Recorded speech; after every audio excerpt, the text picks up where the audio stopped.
Resolution 1325, which actually stipulates what should be done before conflict, during conflict, and after conflict, what should be done to women and girls.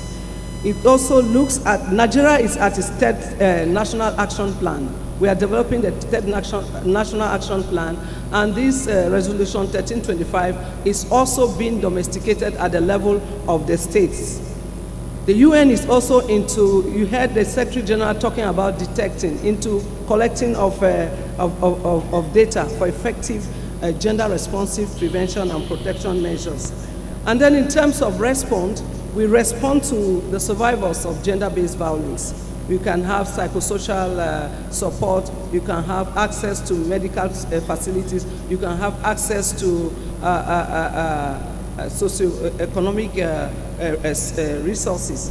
So we respond, and we have also what we call the second chance education, and we've also mobilized the men, the he for she, the gender champions, to also talk about this issue and reduce the issue.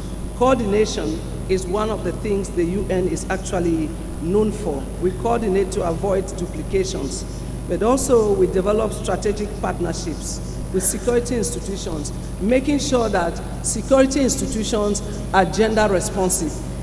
In those days, when a woman came to maybe a police station, maybe a security institution to say, I've been raped, the attitude, the reaction of the police or military or whatever security services discourage women from coming. But today, because of gender responsiveness in security institutions, we see now that we have institutions that can respond to women when they come. We have gender desks in all those security institutions. The security institutions also have their gender policy. In fact, I would just conclude by saying I really appreciate this gathering, and I really appreciate the fact that emphasis was laid on gender equality and women's empowerment. Thank you for your kind attention.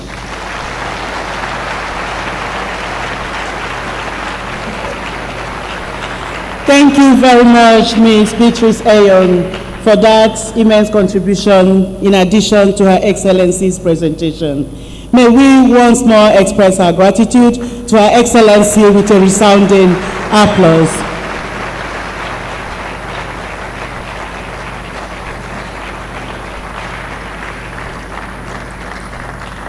Thank you very much. We are going to move on now into the discussion of the second paper. But while the discussion is going on, may I remind us that we still have copies of our NDA at 60 books for purchase. We have sufficient copies to go around all guests in this hall. So please don't forget to pick up a copy before you leave from today's event. I will now invite my colleague, Dr. Abel Airoboman, to introduce the discussants for the second paper. Dr. Abel, sir.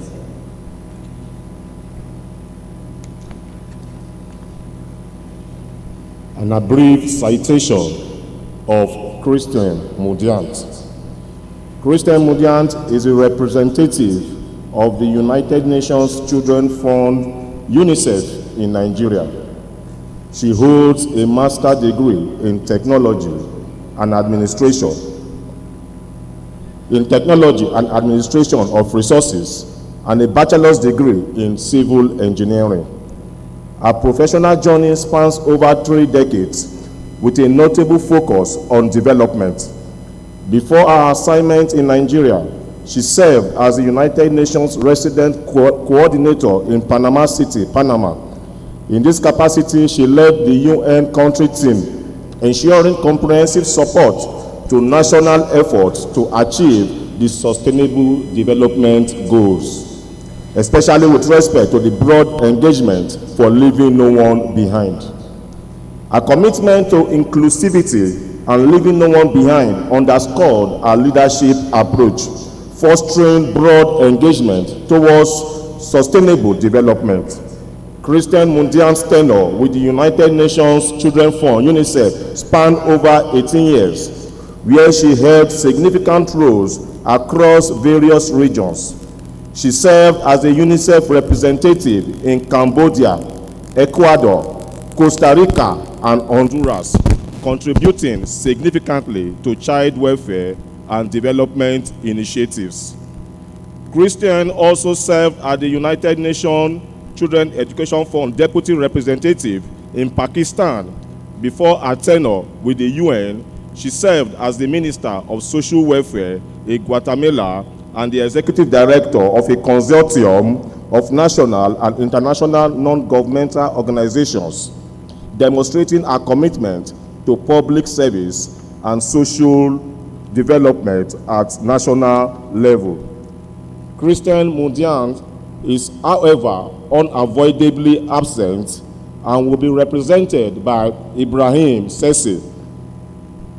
Distinguished guest, may I now invite Ibrahim Sessi, a child protection specialist and expert, to please come up to the stage as one of our discussants.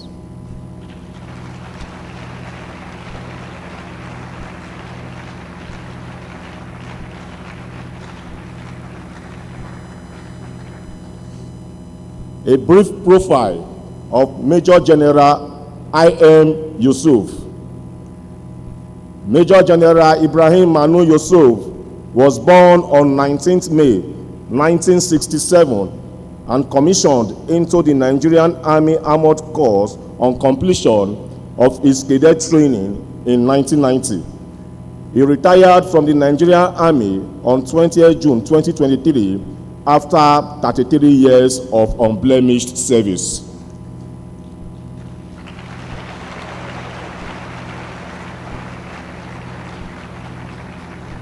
The retired senior officer served as an instructor, directing staff at all levels of trainings. Above all, General Yusuf is a specialist in disarmament, demobilization, and reintegration, and has attended several advanced level courses in this field at the Naval Postgraduate School, Montreal, USA, Norwegian Defense International Center, Norway, Transition International in the Netherlands.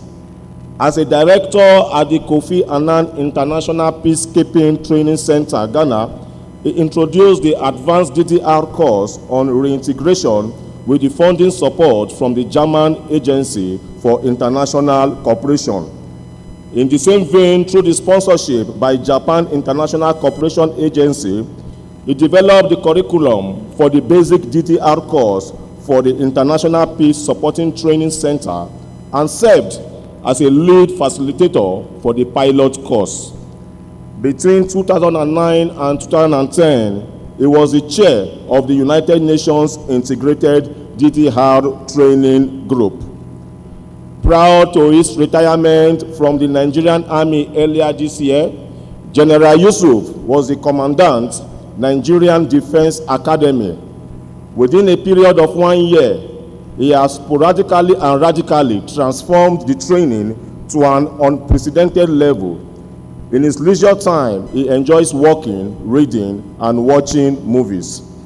As a mark of appreciation for his outstanding contributions to the armed forces and Nigeria in general, he was conferred with the National Award of Officer of the Order of the Federal Republic by President Muhammadu Buhari in October 2022.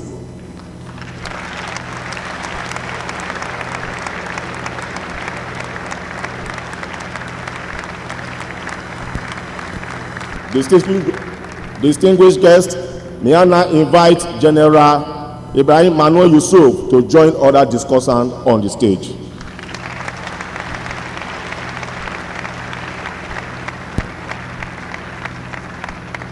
A brief profile of Professor Shedrack Gaya Best.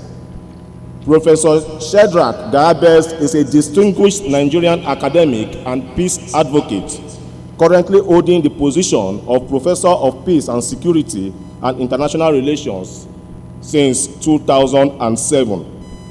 He founded the Center for Conflict Management and Peace Studies at the University of Jos.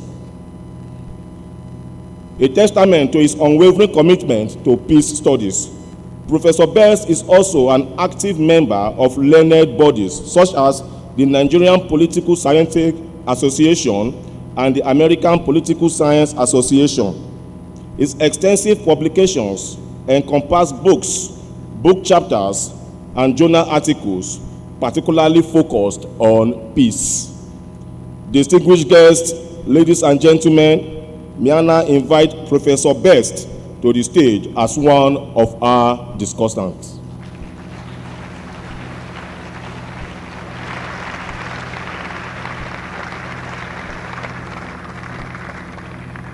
An abridged profile of Colonel Chidi Kalu Ukoha, retired.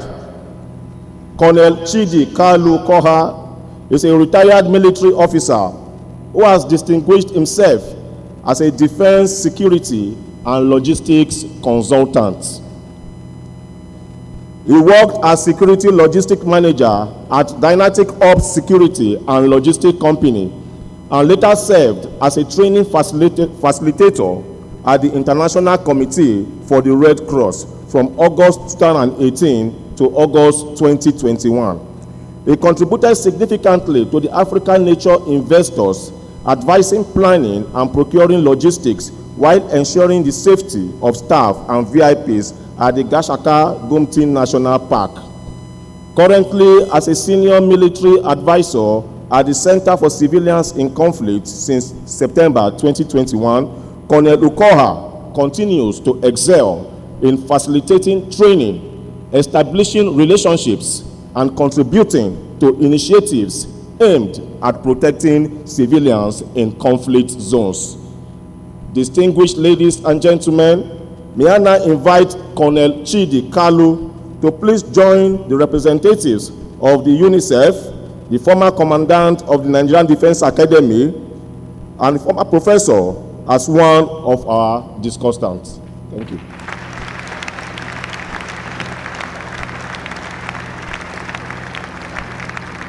Thank you very much, Dr. Ebel. May I now introduce the moderator for this discussion session. To moderate this session is Dr. Shagdam Wapmok, an associate professor in the Department of Defense and Security Studies, and currently the head of Department of Department of Defense and Security Studies, Nigerian Defense Academy. Dr. Wapmok has served as a research consultant for projects such as Humanitarian Dialogue, Samuel Hawes, and International Organization for Migration.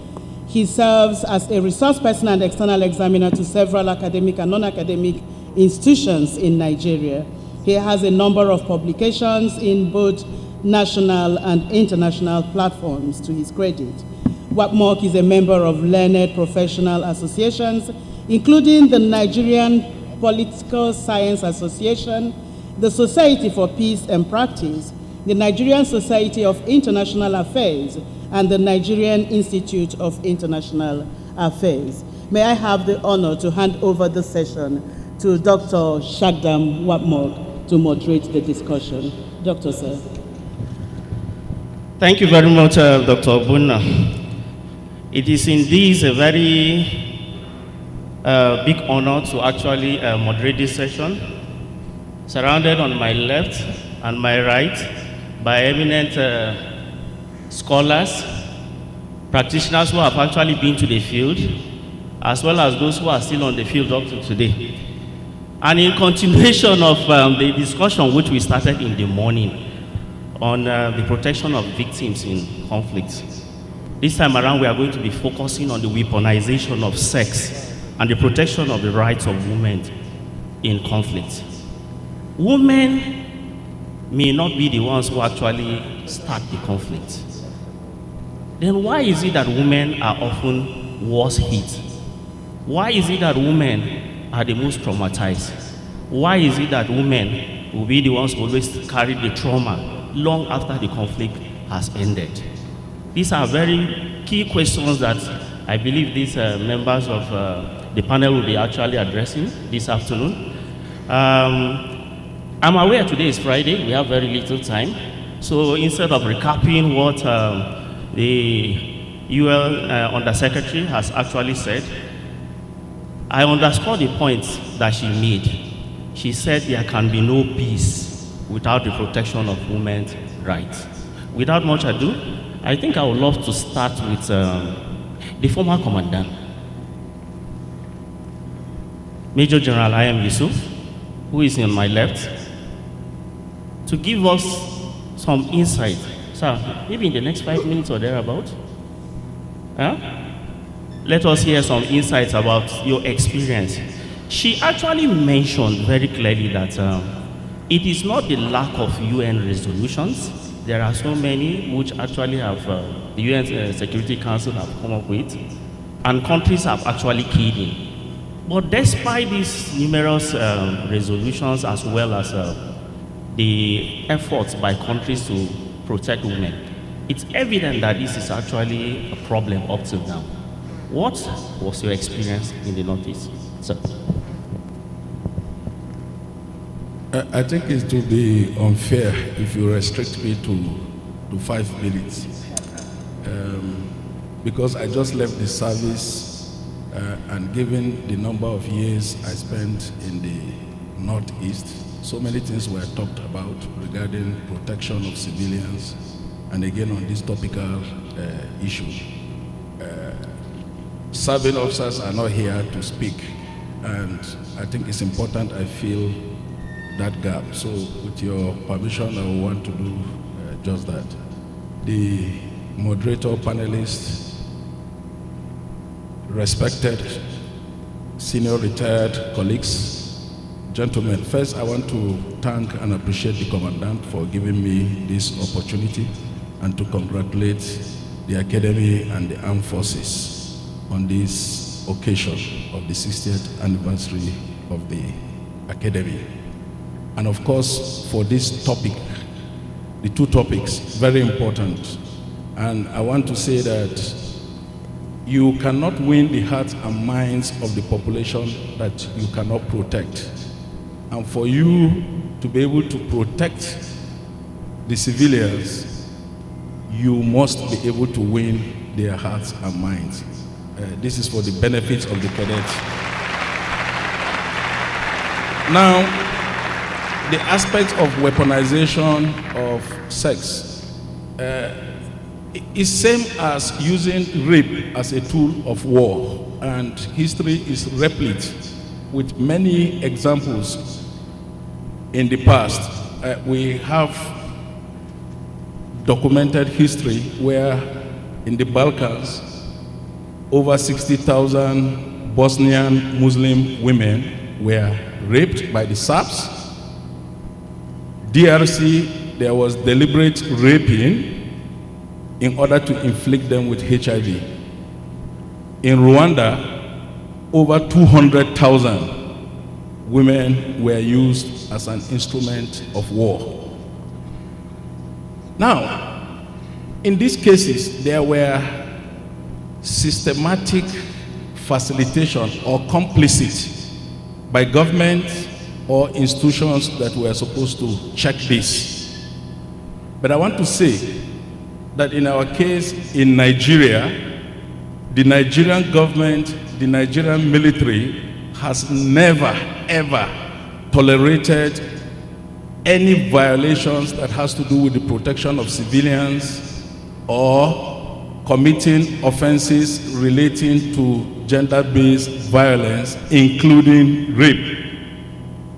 And it is for this reason that the Nigerian Army established human rights desk in all the divisions of the Nigerian Army. As GOC 7 Division, it was my duty to establish it is there, and we have gender focal officers up to battalion level. And before coming here, I spoke with the director of the Army Legal Services. I said, give me the statistics of the number of persons that were prosecuted for sexual offenses generally, because it does not just happen in the theater. And he said, I have the statistics and the names. And from 2020 to 2023, there were 8 cases, and 2 of such cases are ongoing. What am I saying? Government becomes complicit. The army becomes complicit if these incidents occur and we do not take action to deal with violators. The violators are human beings. In family, you have them, family level. In communities, you have them. Peacetime, wartime, this aspect is occurring. So I want Nigerians to be rest assured, and the statistics are there, that the government, the military, will never tolerate any aspect of violations of human rights. Having said that, I will go to the next aspect, which is the use of sex as a weapon of war, as being used by Boko Haram, and of course, bandits are also using it in other parts. And I will cite specific examples because I've had to interview some of these girls myself. One of such cases, which we all know, Boko Haram will invade a village, abduct girls, and then at gunpoint make the parents to give consent. They rape, but under the garb of religion, because they don't want to make it look like they are raping. So they pick the girl, okay, I'm going to marry her, you are the father, give permission, at gunpoint. Where the parents are not there, when they take them to the bush, there and then somebody will represent the parents and offer them. And then next time he takes a second one, third one, fourth one. What happens thereafter? When they are getting old, they've given birth to children, what happens? He divorces at least 2, at the flimsiest excuse. I have a specific case of a girl that we rescued from Sambisa. She was taken into Sambisa, and in order to save herself, she identified one who did not appear that violent. Apparently, he was Sheikau's doctor. And she said, she declared to him that she likes him and she preferred to marry him. They had 2 children. When we extricated them from Sambisa, she was so bitter. And she said she wants to go back there to be able to take revenge. You won't believe this. We had to arrange for her to go and show us with bodyguards. And she showed us all the nooks and crannies inside Sambisa, their hospitals and so on. When she came back, you could see the relief on her. Now, this was mentioned, stigmatization. A woman who is raped in this conflict area because she was abducted, the moment the parents know that she's even released, the community looking at her. So for this girl, we had to contact, and I'm happy one of the persons I can't disclose, she's here, UN agency, we had to reach out to them. We contacted the parents of the girl, they came, they said, this girl cannot come back. Apparently, this girl is not from the Northeast. And they had to find a way for her to come and live with her auntie here in Kaduna, and the UN, under that personal arrangement, gave us some start-up capital. Another way they use the women, they use them, and I mean women and girls. I'm happy the presentation captured it. They use them for suicide bombing. That is using them as a weapon of war. And in this regard, again, I will mention a young girl, 3 of them, her father dedicated her for suicide bombing and set them to go and blow themselves. And this young girl chose not to, and she tried to dissuade the others. When the other two refused, she began to slow down her pace. At some point, one of the girls, realizing the third one was stepping back, she detonated. We picked this girl, and I'm happy to announce to you that I've had to adopt this girl.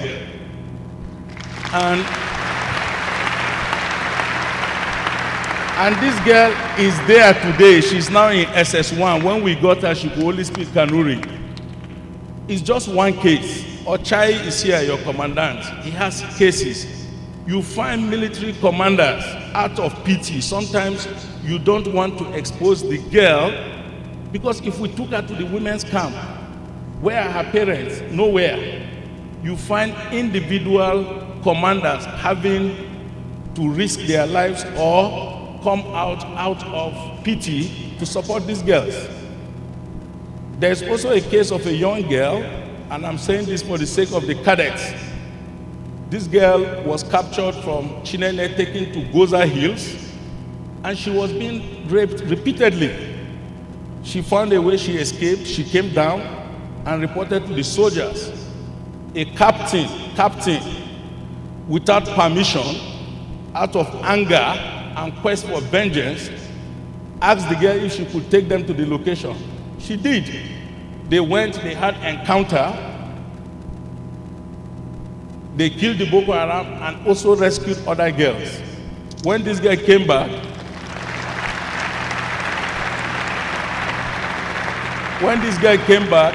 the captain brought her, and this operation, I'm telling you, lasted more than 8 hours. 8 hours, and the captain went there without permission. Only when he made contact, he called me. This was 2014 as brigade commander. Why am I saying this? The extra length, the sacrifices that individual officers take ensure that they protect these girls and women. However, like I said, it is not that there are no cases. You have individuals. Sometimes one officer, one soldier violates, and they are prosecuted. In the cases I cited earlier, those actions were not taken. So whatever we are saying, I want us to have this at the back of our minds. Thank you.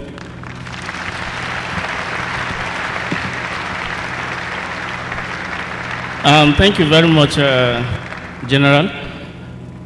I'll turn my attention now to Colonel Ukoha, retired. Now, while General I.M. Yusuf was actually talking, he again reiterated the problem of stigmatization of the women and girls, especially those who have actually been violated sexually and in other forms. It's evident that they actually face a lot of challenges when it comes to reintegration into the society. I'm sure you have your perspective on the presentation made by the Undersecretary, but I would love you to shed light on this dimension as well. Thank you. So I will stand on existing protocols. The issue of stigmatization and isolation is one of the reasons why issues related to international sex crimes, that's like weaponization, continue. Because most times the emphasis is on finding judicial solutions, maybe thematic prosecutions, like trying to prioritize such crimes and investigating them to ensure that justice is done. But the kind of justice that is actually needed may not just be to find the perpetrators guilty. It may also be to give a kind of closure for the women, because most of them are actually very traumatized. When these things happen, it's not just that they are isolated, or it's not just that they are stigmatized. They are also blamed for it happening. Why it happens most of the time is because they don't know their rights. Most of these women, they think that what happens ought to happen, that it is how war ought to be prosecuted, because as the senior officer has already said, this has been something that has been like a culture over the years. So the best approach to this is actually to continue to re-educate the populace, every member of the population, locality, or wherever, because the reason why sexual crimes are committed in battle is the fact that the women are seen as, either in the community or society or in the country, they are seen as the ultimate targets, because it is them that shape such communities. So if there's a need for enlightenment and education, and of course the activation of measures by countries, including Nigeria, to enforce some of these resolutions by the United Nations, like 1325, 1820, 1888, all these resolutions made between 2000 and 2008 related to such sexual crimes. This education can be done through continuous awareness programs to continue to emphasize the importance of gender equality or gender equity, whichever one you believe in, and also to allow the women themselves to understand their rights. Because in understanding their rights, they are able to either report incidences that affect them or affect people around them, and by so doing stop such incidents. And it's also important that the military itself has a systematic approach to being able to catch these things, nip them in the bud.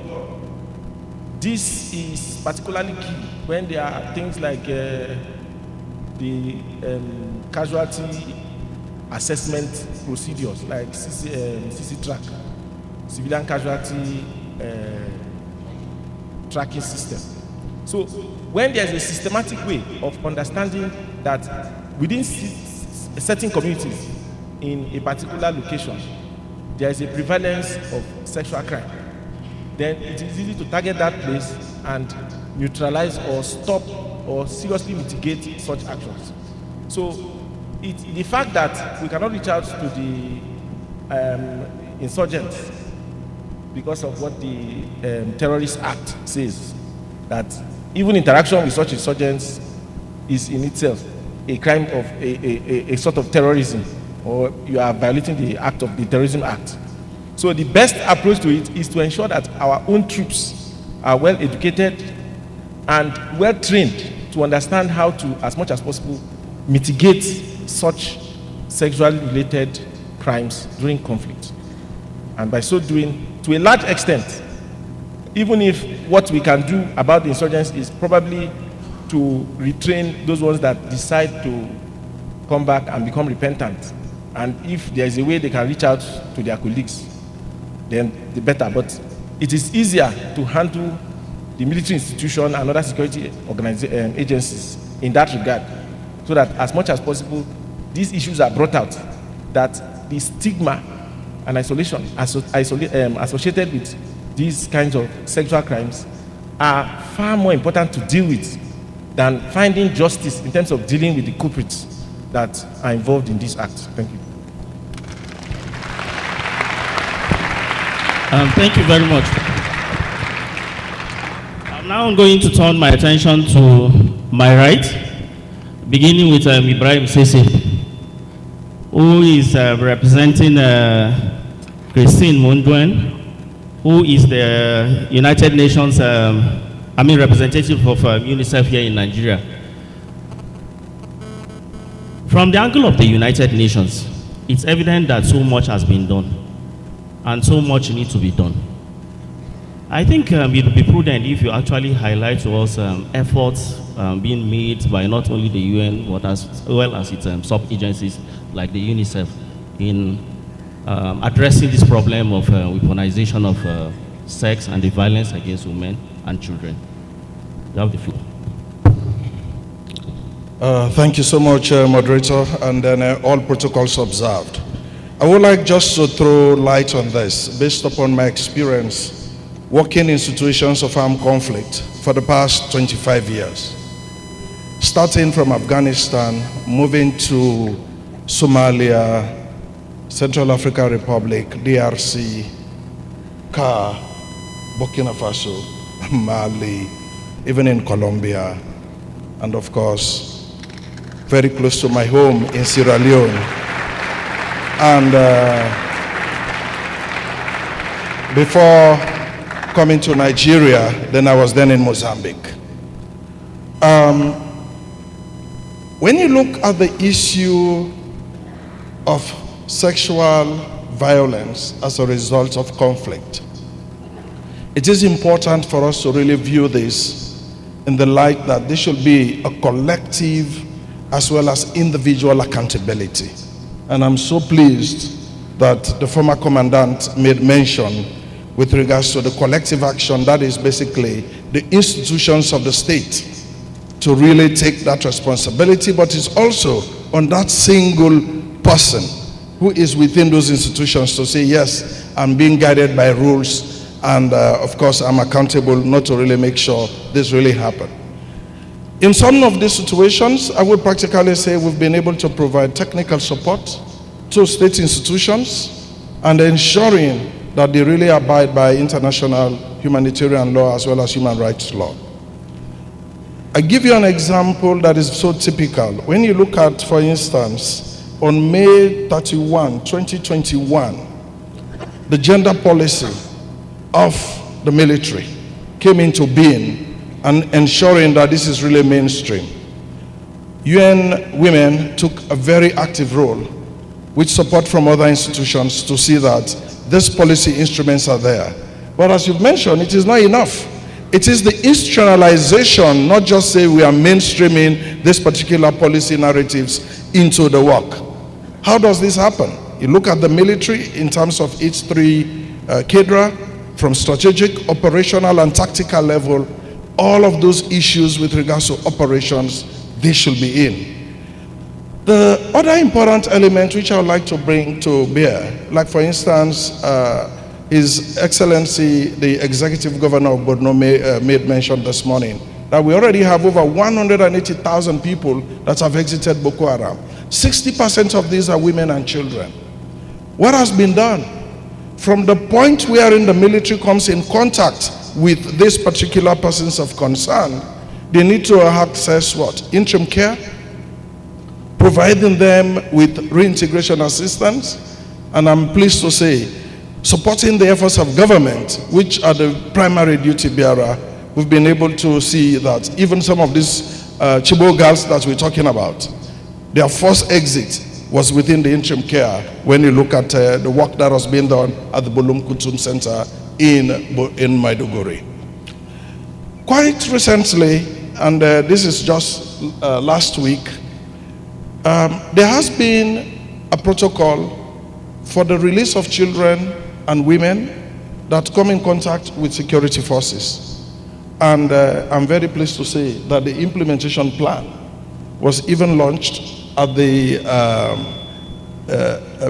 military resource center in Abuja. And one of the key things that needs to happen there is also based upon our work in terms of capacity building. Critical elements which I would like to also bring for conversation and which should really move beyond this. How really do we involve parties? I'm talking about basically the civilian population itself working very closely with the military. Because in a situation whereby you don't have this level of interaction, the level of mistrust, the level of non-compliance and cooperation, so that things could really happen for the betterment of more especially women and girls, whose rights are continually violated as a result of conflict. That is very critical. And we've been working very closely with civil-military relations, ensuring that information flow of what is really happening in some of those localities where we work, so that things really, the situation is really improved. And I would like to really bring the last issue here, which is quite insignificant and important. How do we really track the progress that we are doing? I'll give you an example. 2023 alone, you look at in the Northeast, the Bay States, since we are talking about armed conflict, we had identified, documented, verified 668 cases only in 2023. This is basically right across the board, and the perpetrators are also right across the board. And what is important, do they really have access to services? As a result of data that we currently have, we've been able to track these individuals, providing them with alternatives, and at the same time, how they should really be able to survive in their own communities. The last but not the least, I think the issue of justice has been mentioned. In most situations, we have traditional justice mechanism, which is not really part of the legal framework in where we operate. In consideration that you have a significant number of individuals who are women, including girls, especially adolescent girls, how can we make sure they participate and that space is protected? At the moment, we're working closely with the state entities within the Bay States to ensure that the necessary safeguards, protection, and services are provided, more especially for survivors of sexual violence. So these are some of the critical things which the UN has been doing in collaboration with other development and humanitarian partners. But as we've mentioned, we are here to really support the efforts of government, who has got the primary duty to make sure all its citizens are protected, whether be it in development or even in conflict situations. Thank you.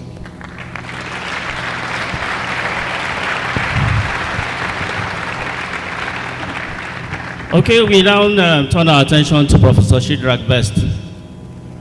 I think we do not, I will not do well if I actually just moderate this section and walk off the podium without mentioning that Professor Shadrach Best was actually my teacher. So if I'm doing well, it's because he has taught me well. You're welcome. And incidentally, while he was actually making arrangements to come here, it was announced that he has been appointed as the new Vice Chancellor of Plateau State University.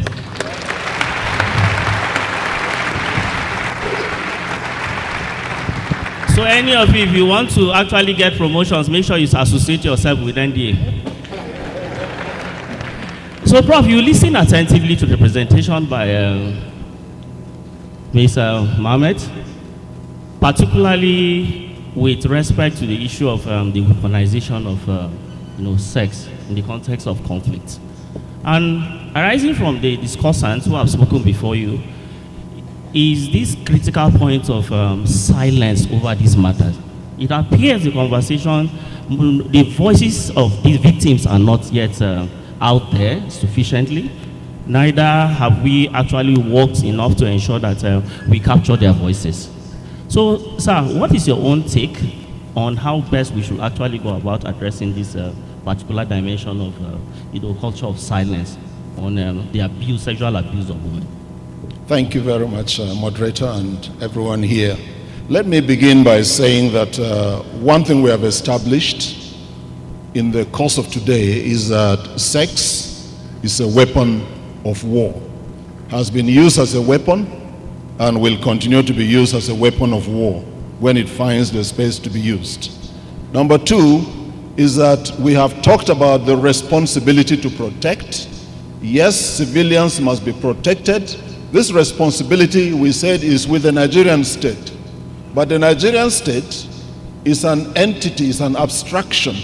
There are institutions that are trained and programmed for this protection. And this is important to us because we are here to celebrate 60 years of the Nigerian Defense Academy.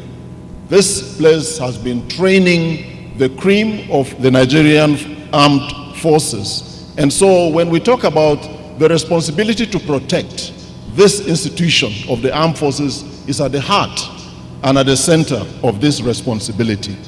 Yes, exceptions do exist in every rule, and nobody is going to blame the armed forces because many things actually are coming new to us. If you talk about the more senior officers who passed through this institution, I'm sure that throughout their training, nobody told them anything about sex as a weapon of war. All the things that you hear about gender mainstreaming, about gender equality today, were not existing at the time that the pioneers and the senior courses passed through the Defense Academy. So as society evolves, issues come on the national and the global agenda that require to be discussed. And as you fight wars and confront violent conflict, there are a lot of new issues that come into being. So the issues have evolved up to this time, and we need to engage these issues. Let me say that I want to make my substantive remark with respect to NDA as an institution and as a training institution. You know, and in Nigeria, increasingly, the armed forces have come into internal security operations. They've come in a very big way, and it appears they are here to stay. The police is missing, evidently, in action. So within the national security architecture, I see more and more of the armed forces doing internal security operations. And so cadets who are here today you are going to be the people that will bring meaning and application to the issues we are discussing today, because you are the future of the security architecture. You are the future of what is going to happen to gender-based violence and to the weaponization of sex. So we need to engage you, and also to ensure that your curriculum is sufficiently programmed in a manner that puts these things, so that you run simulations, you run seminars, you run discussions, so that by the time you get to the field and you come across these issues, they are not new to you. Thank you very much. Dealing with the statistics of gender-based violence and, quite frankly, weaponization of sex, it is difficult for women to walk up to you and tell you that they've been raped. And for two women that tell you they are raped, more than 10 are not able to garner the courage to walk up and discuss that they have been raped. So the statistics, wherever they exist, all over the world, we're talking about Nigeria. But quite frankly, I know that our military, armed forces, they are self-cleansing. And it is difficult to get away with atrocities that are of a large nature without the establishment and without the high command taking note of them. So for us, as we mark the 60 years of the Nigerian Defense Academy, as we are discussing issues, years back we did not have Resolution 1325 or Resolution 1820 of the United Nations. Years back he has just talked about the gender policy of the armed forces, and in fact in all the services there's gender policy. In all the service headquarters you have gender desk officers, I'm aware of that. But at the same time, I have in my engagement realized that there's a lot of resistance to talking about gender equality in the armed forces. I hope that the present generation of cadets, by the time that you people become generals, you'll be more tolerant and more accommodative of this kind of subject. But today, in fact, we were at the National Defense College in December, and Dr. Julie was with us. You know, we had this discussion, and we saw the resistance, especially from the generals.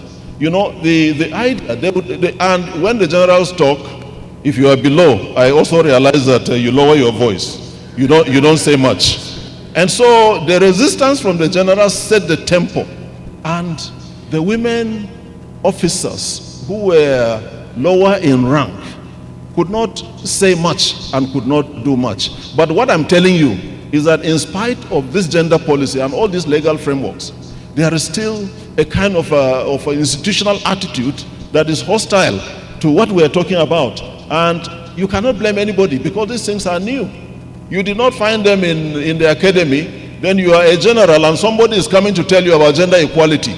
Are you telling me that the field commander of Operation Lafia of Hadinkai should be a female general? These are the issues. Do you want us to assign them to combat roles and to take the leadership, to take command positions?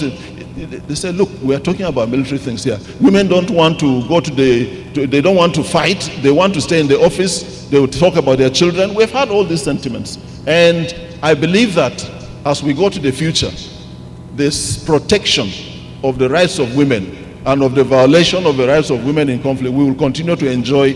I'm confident that the future is good because of what we are doing today. Thank you very much.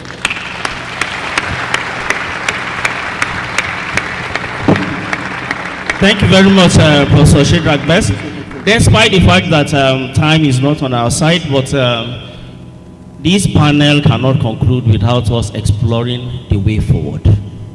The essence of our gathering here is not only to dissect the problem, but also to explore the way forward with respect to the problem of the weaponization of, sex, and to explore how best we can protect the rights of women in this dimension.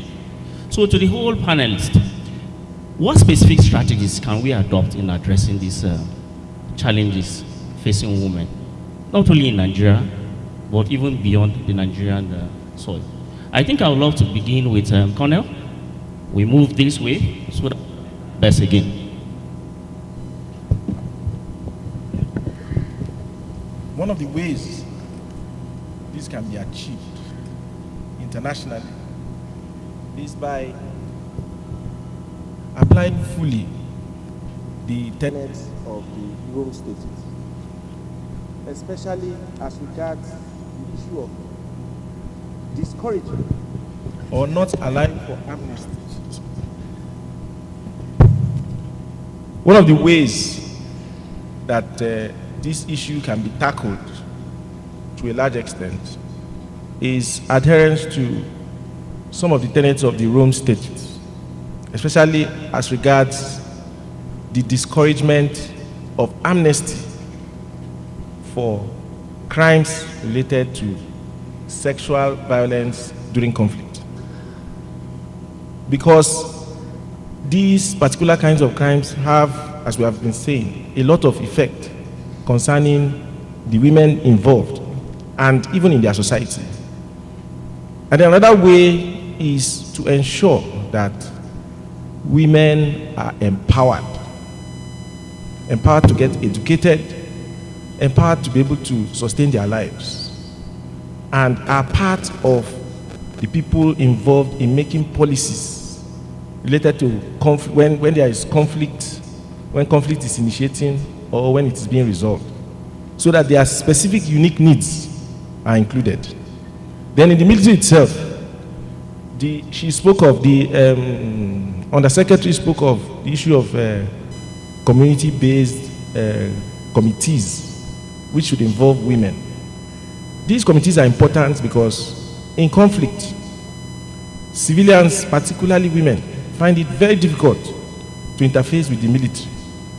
So such community-based committees are avenues where they come together as a group and they have the courage, because of that group, to be able to meet and interface with the military to let their needs be known. And by so doing, it is very possible, or to a large extent, most of these crimes will be curtailed very significantly. Thank you.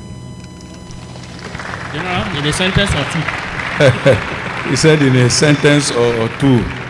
It's difficult for a historian to summarize in a sentence or two. Okay, I have 4 recommendations.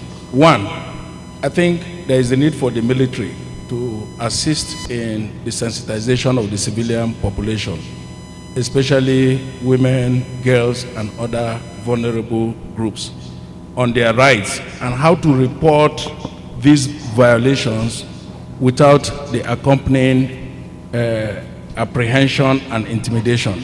This is because the Army has set up these desk offices with gender officers, but is the civilian population aware that this structure exists?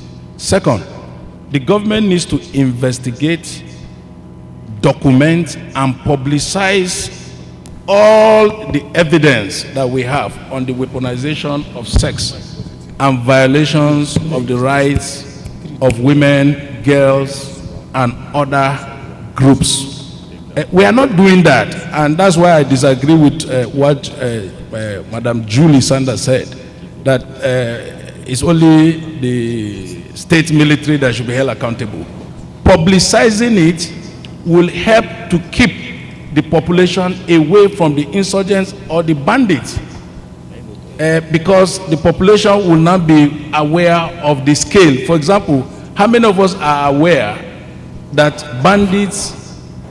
that more than 70% of the captives held by bandits are women and girls? How many? Third point, in line with item 15 of the UN Resolution 1880, NGOs and government initiatives supporting ongoing peace-building efforts should encourage religious and traditional leaders to speak out against traditional practices of stigmatization of victims of sexual exploitation and abuse. We should be able to encourage shaming, naming and shaming. The last point, I think we need to educate policymakers, decision makers, traditional leaders, religious leaders, and the military itself to understand the nature of insurgency and counterinsurgency. That the trinity of war the people, the government, and the military. If we don't work together, if government comes to accuse military, military accuse civilian population, if we don't work together, there is no way we will end this conflict. It appears to me clearly that these stakeholders are not fully aware of this. My last point, actually, to Professor Shedrack, I think we should be able to differentiate institutional attitude from individual attitude. If the institution is not encouraging gender equality and whatever, will it put the structure in place? The fact that you held seminar in NDC and people disagree with you does not make it institutional. Those are individuals expressing their views. I give you an example. Here in NDA, we made a case to have a gender officer posted, and we said a female officer in the rank of lieutenant colonel, tough, that can face her military counterpart. They posted that officer, and the officer is here. In this same NDA, the commandant mentioned it, Cadet Owowo. She was the best. I was commandant. I said, are you sure in her selection, are you sure you are not just conceding this to her because she is female? And the DMT came back and said, no, sir, she is the best. I sent my ADC, who himself is a product of Sandoz. I said, go there, supervise the swimming, supervise the crossing of the obstacle. Of course, the academics, the evidence is there. She came out tops. And what happened? Even in Sandhurst, in the endurance, whatever they call it, that they went, is her team, herself and her male colleague. They came first over 50 kilometers. So, if the military, if the institution does not want that to happen, will Cadet Owowo go to Sandhurst?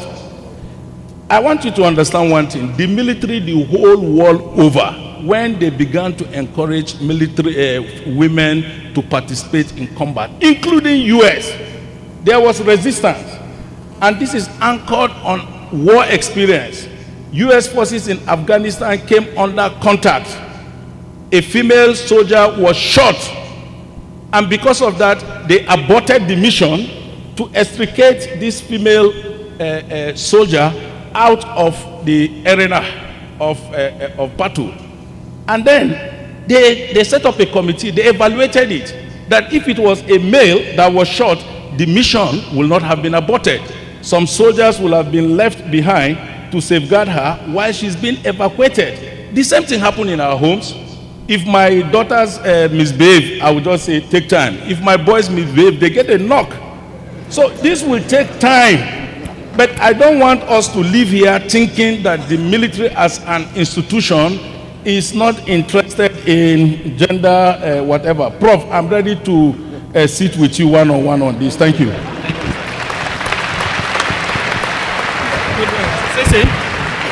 Please, very quick, we are really out of time. Okay, thanks so much, moderator. I think I will just give you a 4-point agenda. One is the investment in prevention. Because when you prevent it for not to really occur, then obviously the instances will not even, arise.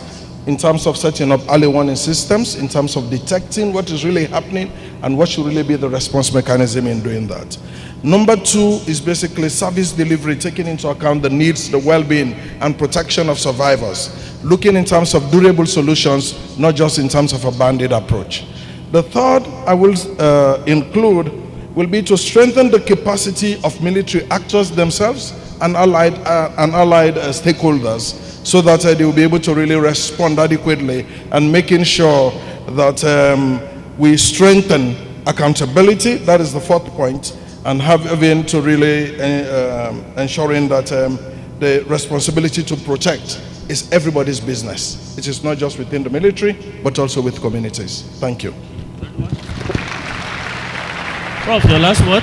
Thank you very much. I think the paper presenter covered the way forward. She talked about strengthening legal frameworks, challenging patriarchal norms, promoting gender equality, and the rest of them. In addition to these, I believe that we need to improve and expand the training of our security operatives to ensure that there's sufficient content that relates to the protection of women and the sexualization of violence. I also believe that we need a wider and a larger female deployment at the officers and responsibility level. Gender officers should not only have desks at DHQ and the service headquarters, they should be out there in the field with eyes and responsibilities for these challenges that we're talking about. You would find it easier in the future because you'll have more female officers in the future than you do have today. So I'm looking at the future. General, I agree with you. That's why I said that the military is self-cleansing. I know that whatever challenges you have, that's why you are professional. You are self-cleansing. I do respect and I admit that. I have no difficulty with that at all. Thank you very much. Thank you very much. Thank you very much. As we rise from this particular panel, we must remember that the women and girls we are talking about, they are our mothers, they are our sisters, they are our friends, they are our family. Whatever happens to them affects all of us. Hence, all of us should be stakeholders in addressing the problems they face and even in terms of protection of their rights. It's against this backdrop that I want to say a very big thank you to the members of this panel. It's evident that this discussion, you will see we are struggling to actually manage time. We can't end it here. As we always say in research, this is a subject for further research and further discussion. Thank you very much.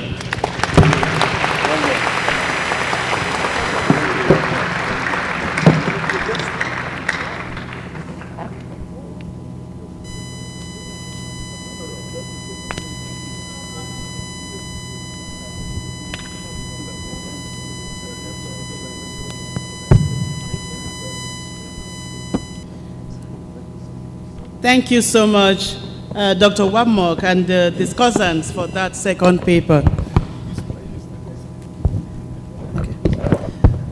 Going through the presentations from protection of civilians in conflict to weaponization of sex and protection of rights of women in conflict, we have all been richly educated and enlightened on the handling of the most vulnerable victims of conflict in the society.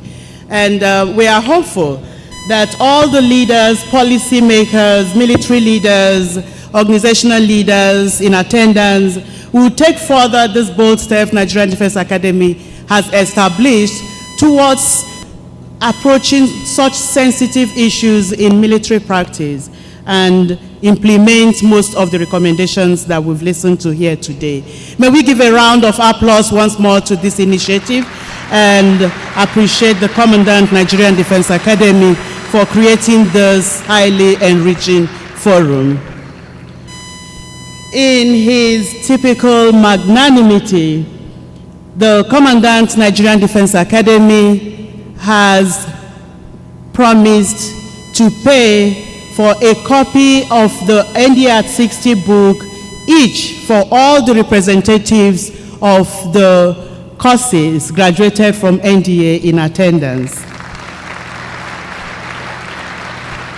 Before we go on to the presentation of souvenirs, I would invite all the representatives to be in no particular order. I would request the representative of Course 1, Major General Rabi Ali, to lead all the representatives to receive a copy each of the NDA at 60 book from the Commandant Nigerian Defense Academy. It is serving as his gift to all the regular courses graduated from Nigerian Defense Academy from course 1 to course 70. Thank you so much, Commandant Nigerian Defense Academy, for that magnanimity.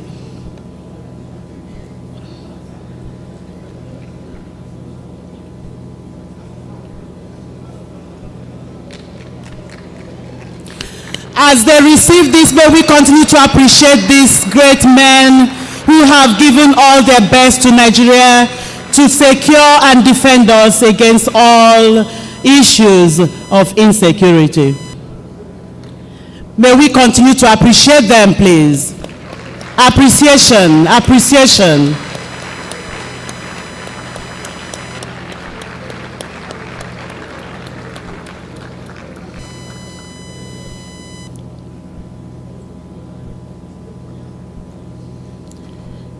Thank you so much for your sacrifices to the defense of Nigeria.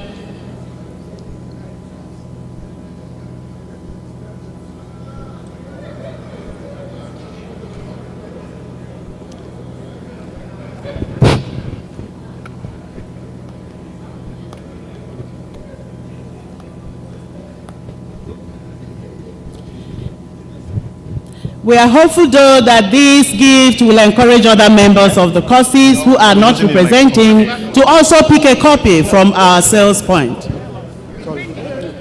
We still have more copies, and we have point of sale machine in case anyone needs to make payment.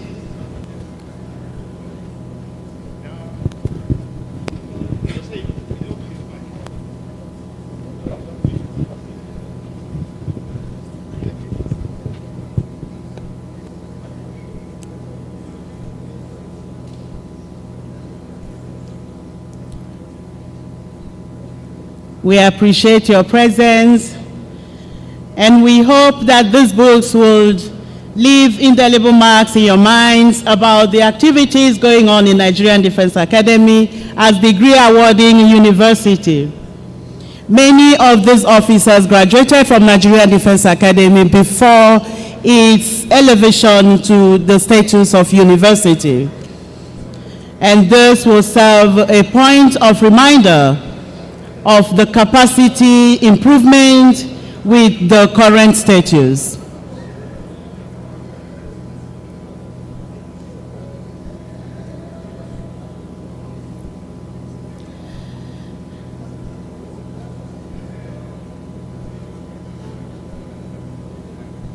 Thank you so much. We appreciate your commitment and service to the nation.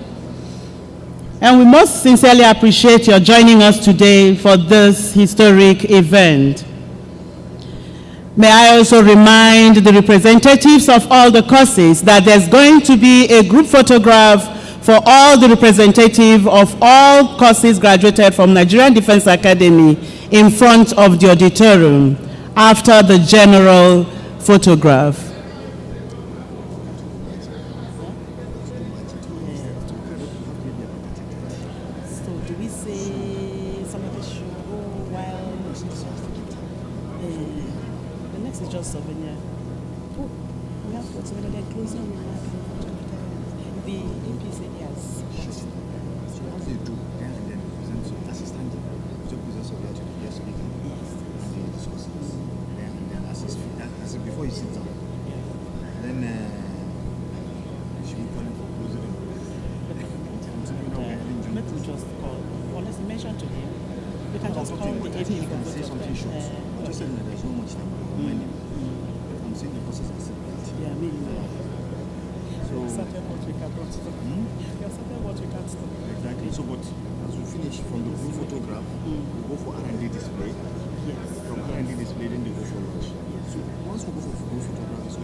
This is actually unplanned. It's plenty. I didn't know they are this much. Maybe people that the president didn't come, somebody just came up, I think. But if the president didn't come, somebody would represent one from somewhere. Yes.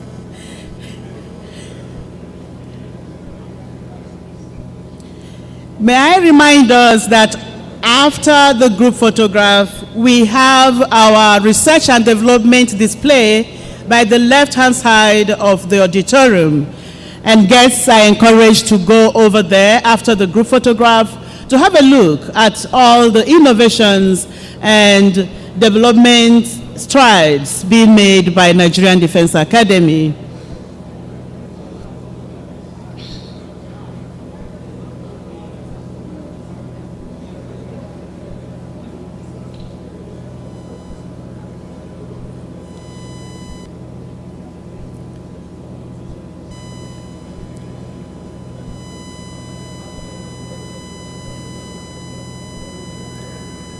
We appreciate all our graduates, the graduates of Nigerian Defense Academy from course 1 to course 70.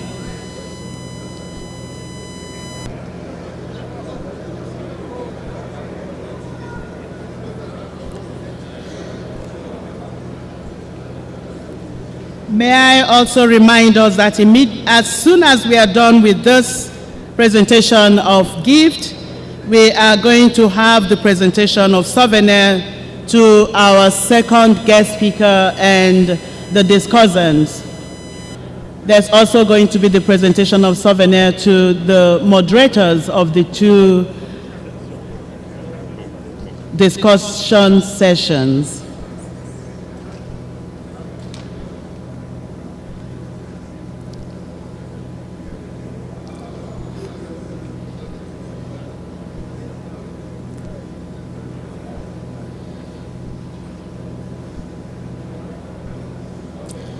It's indeed a delightful sight seeing some of our old graduates of Nigerian Defense Academy.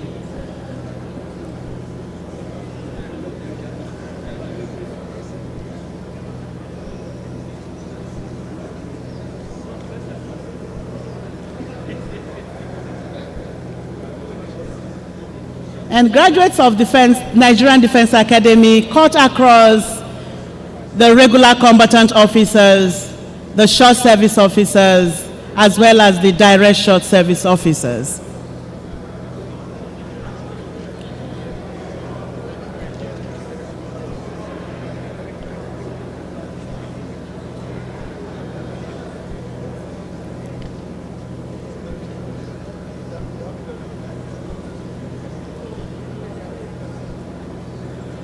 We appreciate the Commandant for his gesture of this gift.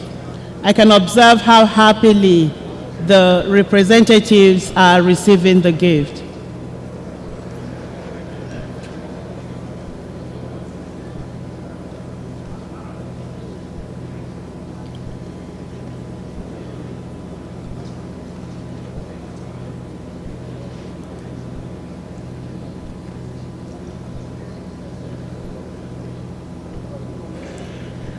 May I remind us once more that after the research and development display, we are also going to have lunch, and lunch will be served in 4 places.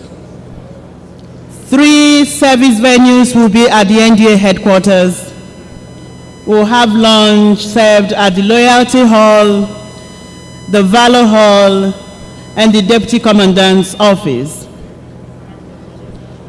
Those 3 venues will be exclusive for our guests, while the Nigerian Defense Academy academic branch headquarters will be used to serve lunch to visiting vice chancellors, Nigerian Defense Academy senior academic and non-academic staff.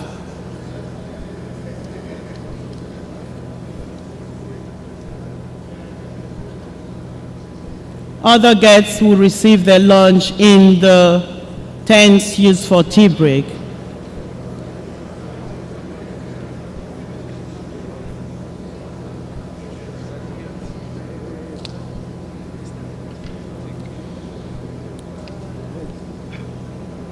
We are getting done with that presentation of the NDR 60 book to the representatives of all courses graduated from Nigerian Defense Academy since course 1 to course 70. Immediately after that will be the presentation of souvenirs. to the guest speaker, the discussants of the second paper, and the moderators of the two discussion sessions.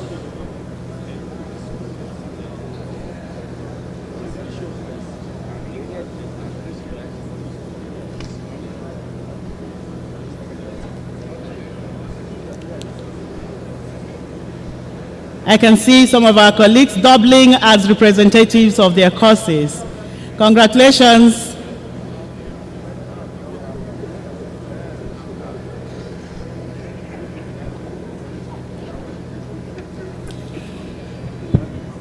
Thank you, sir.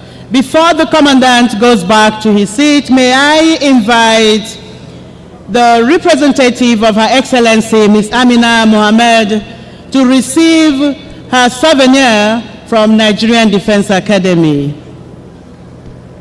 Ms. Ayon, please.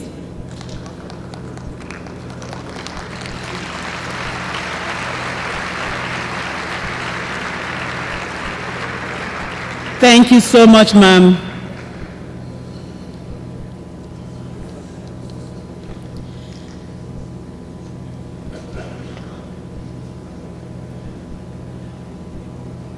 Right after her, may I have the honor to invite the representative of Ms. Kristen Mundet, Mr. Ibrahim Sese, to receive your souvenir from Nigerian Defense Academy. Thank you, sir. Next to receive the souvenir is no other than our own Major General I.M. Yusuf.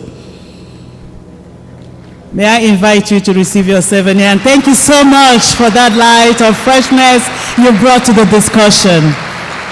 Thank you, sir.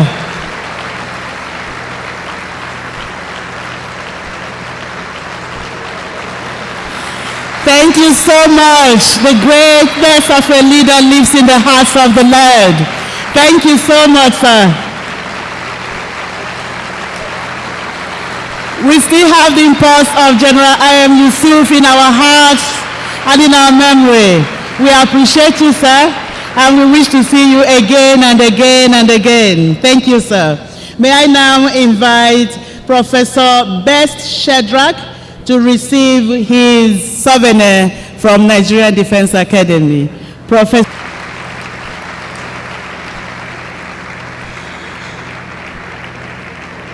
The two other people to receive souvenir are the moderators for the discussion sessions. May I invite Professor B.E. Mija to receive his souvenir from the Commandant, Nigerian Defense Academy. Thank you, sir. And right after Professor Mija will be Dr. Shagdam Wamok. I love that name. Dr. Shagdam Wamok.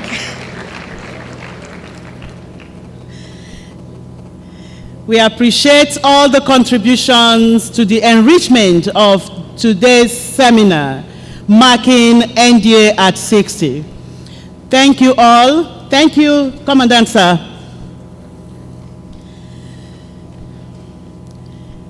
May I now have the honor to invite the Commandant, Nigerian Defense Academy, to make his closing remark. Can we skip that? Okay. It's been a long day, and we're all fighting against time. So I will go ahead to invite the Academy Provost, Professor Issa Garba, to make his vote of thanks. My AP, sir.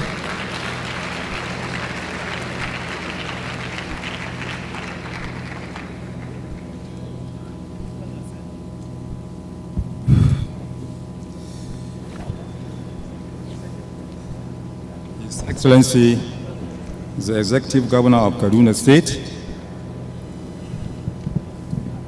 our guest speaker, the Executive Governor of Borno State, Professor Babagana Zulum, the Executive Governor of Taraba State, our host, the Commandant, Nigerian Defense Academy, Vice Chancellors, Provosts, and Rectors, former Commandants of Nigerian Defense Academy, senior military officers, both serving and retired, staff of the Nigerian Defense Academy, gentlemen officer cadets and postgraduate students of the Nigerian Defense Academy, our esteemed invited guests, gentlemen and women of the press, distinguished guests, ladies and gentlemen. It is a special privilege and honor for me to stand on behalf of the Commandant, Major General J. Ochai, officers, staff, gentlemen, officer cadets, and postgraduate students of the Nigerian Defense Academy to first and foremost thank the Almighty God for making this occasion a great success today. As we know, a gathering of such nature is not new to the Nigerian Defense Academy as a university, but what is new is the growing demonstration of goodwill and fraternity manifested by the presence of large audience of very important personalities, military icons, both serving and retired, world-class scholars, accomplished politicians, and very distinguished guests present here today who deserve acknowledgement. In spite of this, our Supreme Creator, the Almighty God, is first acknowledged for his mercies on us and the success of this very important event. I know everyone here have made huge sacrifices to attend this remarkable event. So according to Cicero, I quote, "Gratitude is not only the greatest of virtues, but the parent of all the others."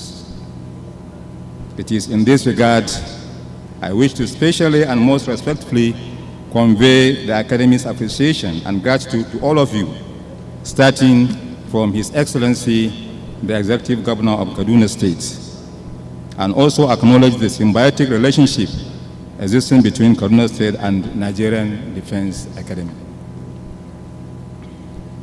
The guest speaker is Excellency, the Executive Governor of Borno State, Engineer Professor Babagana Omar Zulum, Fellow, Nigerian Society of Engineers, a world-class politician.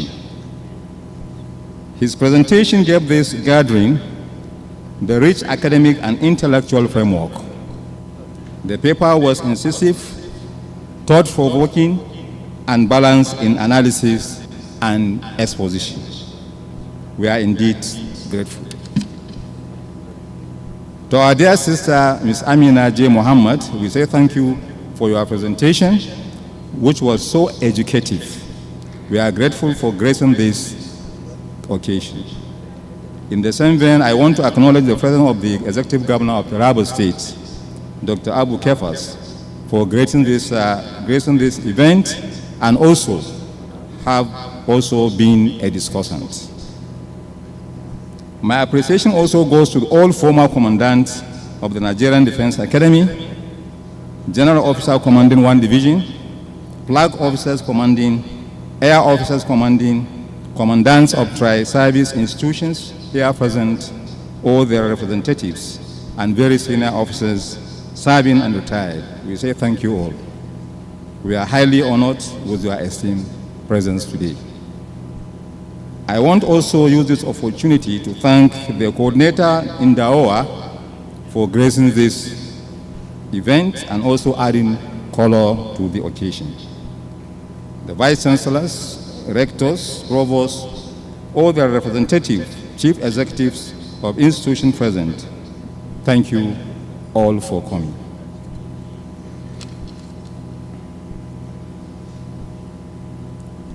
We say thank you very much also to all our discussants. You have done very, very well, and we say thank you very much for your contributions to the success of this event. Our other esteemed guests, whom I may have remembered to mention, I say thank you so much for coming. We appreciate you all.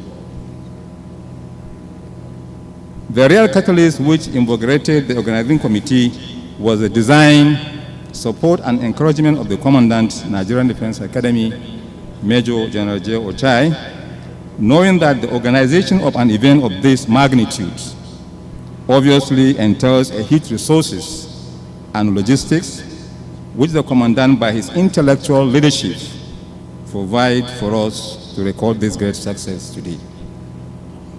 Sir, thank you very much. We also want to immensely thank the Deputy Commandant who coordinated the various planning committee for this and his efforts of the organizing committee.